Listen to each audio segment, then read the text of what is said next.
Hello and welcome to this tutorial. I'm not sure if this has ever happened to you, but in trying to become a better musician, you try to play as much as possible and you try to play with a lot of different people, but oftentimes these people have their own lives and you're just sitting in your little basement or your little attic and you want to be able to play with a nice band to improve your own playing, but there isn't any around. So that is where this tutorial comes in. Namely, how to use Stemsplitter, the logic function of Stemsplitter, or some other AI tool which splits songs into different parts, in order for you to ameliorate or to improve your own playing. In this tutorial, we'll quickly focus on one example in which we use a song to improve our timing feel. And I'll show you how to split the song and take out the part that you want to play, and how to record yourself, and how to analyze your own playing and what this tool can mean for you.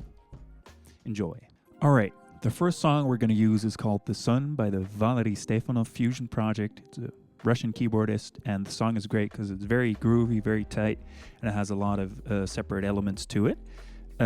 So what you're going to do, obviously you have your Logic project here, and you're going to drag the MP3 or the WAV or whatever type of audio file you have from your downloads or your desktop and drag it into the session. Now my Logic already asks me to import the tempo information. We're not going to do this because I'm going to show you another way to do this. By clicking on it, you can delete this or whatever. I have this one running for my audio recording. First you're going to click on it, right click. You already see the Stemsplitter, but we're going to access it a different way. First you're going to go down here all the way, tempo, and then at the top it says apply region tempo to project tempo. What that is going to do is, and then you click and you see the blah blah blah, just apply. Yeah, it tells you that it might include some tempo skips or a variety of things instead of a regular tempo, but that doesn't matter because we're going to play along to the track. So what that does, it imports the tempo into your Logic session. So now when you play it with the click on, this is the right one here, you can also activate it by using the K on your audio on your keyboard. This is very useful because we're going to play along to it. All right, now the song is loaded. We're going to sync it up to the first part where the beat comes in. So that's going to be there. And what we're going to do is we're going to cut it up. What you can do is you can use this entire, here, go down here and say split a playhead, whatever. But the easiest thing to do is just drag your playhead to wherever you want it to be split. Use the Command and T.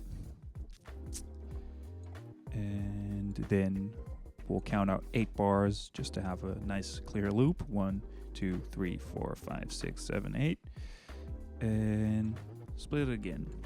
You can also do 16 or whatever you so desire. We're going to drag this one to another audio track. You just drag it down and it will automatically open up another audio track for you. And then what we want to do is we'll get to loop this section because we're just going to play along to it as long as we possibly can. So this is the loop function, which you can activate by pressing C. But if you have a clear loop that is enclosed by the grid, you can just click on the section you want to be looped and press U. And now you have a nice, neat 8-bar loop.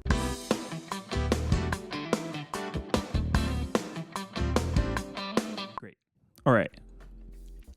So the next thing we're going to do is use the Stemsplitter, which is very easy to do. You just right-click on the region, go all the way down to Processing, and here you see Stemsplitter.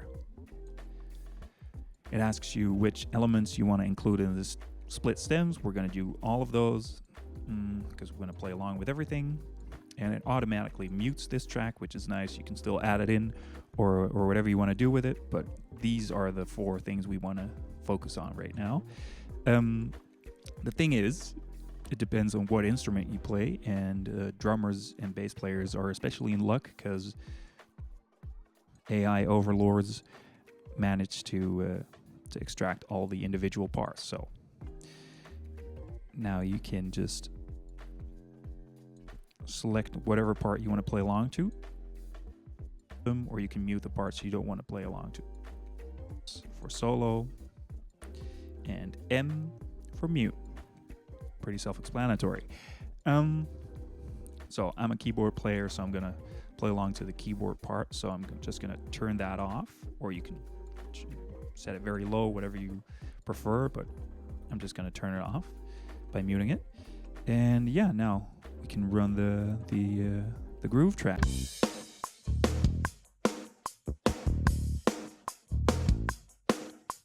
All right, there you go. And now it's a matter of setting up your own keyboard and trying to play along to the track. When we go to the plus sign here on the left top, you can create a new track. You can create one with audio, or you can create one with MIDI. Both are all right. As a keyboardist, MIDI is very convenient because you just need your MIDI cable and your piano. The other one requires another interface as well, but that's for another episode. All right, now it's just a matter of recording what you're going to play.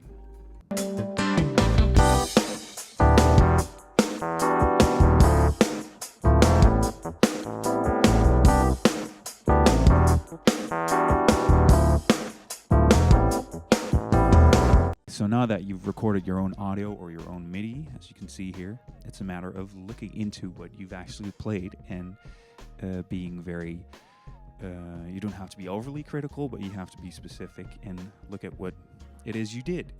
And that's why MIDI is a great tool, because it does not allow you to hide behind crappy audio. And so, yeah, you can just zoom in on whatever you played. And obviously it's best to first listen to it and see, like, hey, does this sound good? What do I hear in my timing? Maybe write down a couple of things that you think are off, and then you can look at it and get visual confirmation of what it is you hear. After you've listened to it, you can look at it, and maybe you already feel like it's perfect and there's nothing you need to do. But maybe if you listen a bit closer, you'll start to notice certain discrepancies. For example, I know with my own playing, the chords are always very nicely timed, and as you can see, it's behind the beat, not entirely on the beat, so that's something to work on. But all the ghost notes in between are sometimes in front of the beat, so as you can see here. So that's something you can work on, and then the next time you record the audio or you play, try to think of, okay, well, I want my chords to be timed more up front, and then my ghost notes to be more relaxed. And that is how you go through this thing with the Stemsplitter.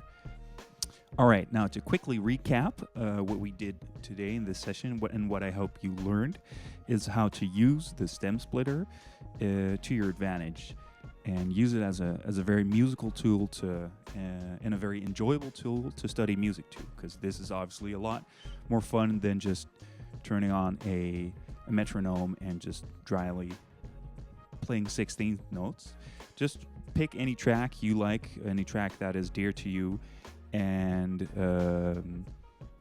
use the Stemsplitter. So as we already established in this video, turn off the audio you want to use, record yourself with either MIDI or audio, and be critical, be precise, and look back at what you did whenever you recorded yourself playing. And also be mindful of the fact that this is not just a dry tool to teach yourself how to play rhythm more effectively, but you can use it in any setting you so desire. I mean, you can use this tool to study sound, so maybe take a nice Michael Jackson song, turn off the keys or the bass or whatever your instrument is, and mold a new sound. Try to discover a new sound that fits the song, or just try to discover a new part to a song. There's many different ways in which to use this tool, and not just for groove. So that's one thing to keep in mind. But yeah, most importantly, this is a tool that allows you to study music in a fun way. So just to immerse yourself and pretend or play like you're playing with the best band in the world, or the band you've always wanted to play with. That's the great thing about this particular tool. So I hope that has helped you in your musical journey towards greater heights.